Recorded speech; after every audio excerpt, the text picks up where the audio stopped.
एक यजमान, एक भगत जी थे। उन्होंने अपने जीवन में कभी कौड़ी दान नहीं की थी, कोई भी कभी दान नहीं किया था। पत्नी उनको बार बार कहती, कहीं तीर्थ चले जाओ, कहीं तो चले जाओ, अरे कुछ तो कर लो। लेकिन वो मानने को तैयार नहीं। 12-14 किलोमीटर दूर में गंगा जी थी। बोले काम करो, आज जाकर के गंगा स्नान कर लो जाकर के ना। लो देवी, तुम बार बार जिद करती हो, हट करती हो, तो मैं गंगा स्नान करके आ जाता हूं। महाराज भगत जी तैयार हो गए, जाने लगे। नाम उनका था दानचंद, लेकिन कभी एक धेला दान नहीं किया उन्होंने। महाराज मन में सोचने लगे, आज गंगा जी जा रहा हूं और घाट में गया तो पंडा मिल जाएंगे, और पंडा मिल जाएंगे तो जानते ही है, दान तो देना पड़ेगा। तो दानचंद जी ने दिमाग लगाया, मैं घाट जाऊंगा ही नहीं, क्योंकि हमारे घाट में पंडा भी बड़े महान होते हैं। बोले क्या? बोले संकल्प करवा लेंगे, फिर तो देना पड़ेगा। किसी ने मना कर दिया, मेरे पास नहीं है। बोले कोई बात नहीं, संकल्प कर लो, बाद में दे देना। और संकल्प करने के बाद जो चीज है उसको देनी चाहिए। ठीक है भैया। दानचंद जी चले, रास्ते में जाते जाते मन में सोचने लगे कि घाट में तो जाऊंगा नहीं, क्योंकि पंडा मिल जाएगा, सो मुझे दान करना पड़ेगा, और दान में करूंगा नहीं। सो जानते ही हैं, जहां महाराज घाट बने थे उसके बगली में एक घाट था, शमशान घाट। सो शमशान घाट जानते हैं, वैसे तो खाली रहता है, कभी कभी भरता है, कोई यहां से जगह खाली करता है तो वहां भरता है। महाराज दानचंद जी देखा चारों ओर कोई नहीं है, अब तो डुबकी लगा दूं। कपड़े उतारे फटाफट फटाफट से, और जैसे दान के लिए गए, इधर भगवान हंसने लगे। आज चल करके इसकी परीक्षा लेते हैं।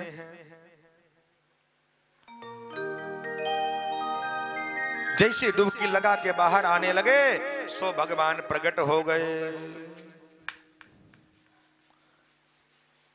अमित रूप प्रगटे उते ही काला। प्रभु अपना रूप धारण करके, ब्राह्मण का रूप धारण करके प्रकट हो गए। यजमान की जय हो, यजमान की जय हो, यजमान की जय हो। दानचंद जी ने कहा, भाई कौन हो? अरे यजमान जी क्या बताऊं, मैं तो ब्राह्मण इसी मुर्दा घाट में रहता हूं। कभी कभी कोई यजमान आ जाते हैं तो यहाँ तक कि एक एक वर्ष का मुझे खाने के लिए दे जाते हैं, और मेरे पास तो कोई रोजी रोटी है नहीं, ना हल चले न चले कुदारी, अब बैठे भोजन दे ही मुरारी। मैं तो यहीं बैठा रहता हूँ, न तो हल चला सकता हूँ, न तो कुदाली, और जिस यजमान की कृपा होती है आके दे जाते हैं।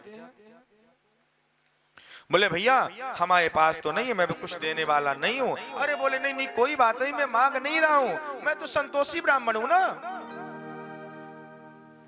पर हमारे घाट का एक नियम है कि यहाँ जो कोई स्नान करने आता है खाली हाथ नहीं जाता, कुछ न कुछ दे जाता है।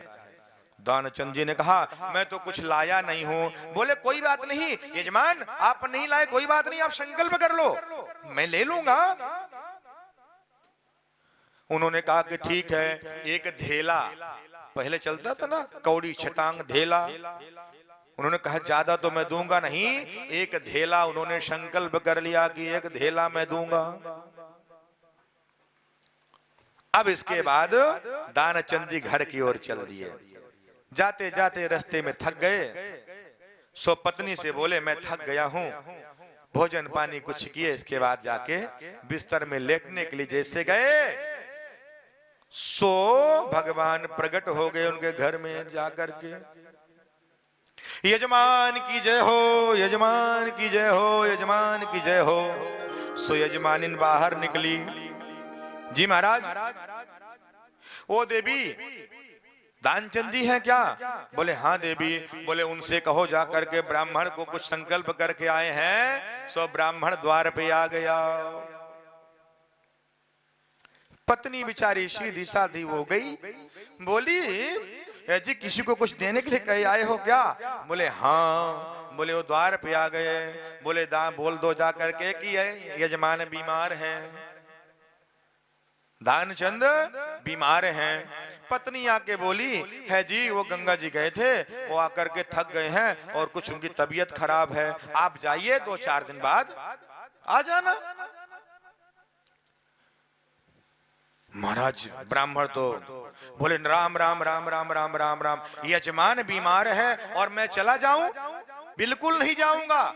कुछ भोजन पानी की व्यवस्था कर दो और मैं यहीं बैठ के यजमान के नाम का जाप करूंगा, बिल्कुल मैं जाने वाला नहीं हूं। अरे राम राम राम, यजमान के जीवन में कष्ट हो और मैं चला जाऊं? बिल्कुल नहीं। पत्नी ने जाके यजमान से कहा दानचंद जी वो तो ब्राह्मण कह रहा 4 दिन में जाप करूंगा, मुझे भोजन पानी की व्यवस्था करो। दानचंद ने बोले जा बोल दे कि मर गया। पत्नी बेचारी आई दुखी मन करके, पति की आज्ञा कैसे काटे। उसने कहा राम राम, अब ये कैसे कहते मर गए? राम राम वो तो चले गए। चले गए? यजमान चले गए? अरे राम, यजमान जी चले गए। ओ देवी कोई बात नहीं है, संकल्प तो किया था। देवी तुम अकेली हो ना, तुम मत रो। ऐसा है ना मैं पूरे गांव में जाके मैं बोल देता हूँ। और वो भी बिल्कुल दानचंद भी बिल्कुल अटेढ़ी, वो सांस बांध के पड़ा हुआ है कि मैं इसको आज धेला देने वाला नहीं। अब भगवान भी अपनी जिद में है कि मैं तुझे छोड़ने वाला नहीं। अब महाराज पूरे गांव में अमित रूप प्रगटे होते ही काला, भगवान अनेक रूप धारण करके पूरे गांव में शोर कर दिया। दानचंद जी मर गए, दानचंद जी मर गए, दानचंद जी मर गए। पूरे गांव के लोग इकट्ठा हो गए। अब पत्नी रोवे और पत्नी कहे ये नहीं मरे हैं, ये नहीं मरे हैं। गांव के लोग कहे ये पति का प्रेम है इतना, देवी जाने वाला तो चला गया, अब मत रो जो होना। रे बोले मरे नहीं है, लेकिन फिर भी गांव वालों ने उसको लकड़ी एक टटिया में बांधा और लेकर के शमशान घाट की ओर जाने लगे। पत्नी ने कहा हे भगवान मैं क्या करूं, ये मरे नहीं है। लेकिन गांव वाले समझाए, बोले देवी कोई बात नहीं है, मैं समझता हूं तुम्हारे दुख को। भगवान भी पीछे पीछे उसको टांग करके शमशान घाट ले गए, उसको चिता में लटा दिया। जब चिता में लटा दिया, अग्नि लगाने की तैयारी हुई। सो भगवान ने कहा कि मैं थोड़ा, यजमान ने कुछ संकल्प किया था तो मैं थोड़ा यजमान के कान में कुछ बोल दूं। भगवान ने जा करके दानचंद जी का चद्दर उठाया और कहा आया हूं बैकुंठ से तुम संग नाता जोड़, उठो, अरे मेरी तरफ देखो, मैं भगवान हूं, नारायण हूं। दानचंद जी ने कहा शायद भगवान सही आ गए होंगे। सो जैसे नेत्र खोला सो ब्राह्मण नेत्र पुनः बंद कर लिया। भगवान ने दोबारा कान में बोला मैं तुमसे नेह लगाने आया हूं, स्वर्ग से बैकुंठ से आया हूं। तो बोले महाराज आप बैकुंठ से आए हो ना, हम आंख एक ही शर्त में खोलेंगे। बोले कब? बोले धेला दे वो छोड़, वो तुम धेला को छोड़ दो, मैं बिल्कुल नेत्र खोल दूंगा। भगवान ने कहा जा माफ किया। सो खड़े हो गए। क्या बोलना पड़ेगा?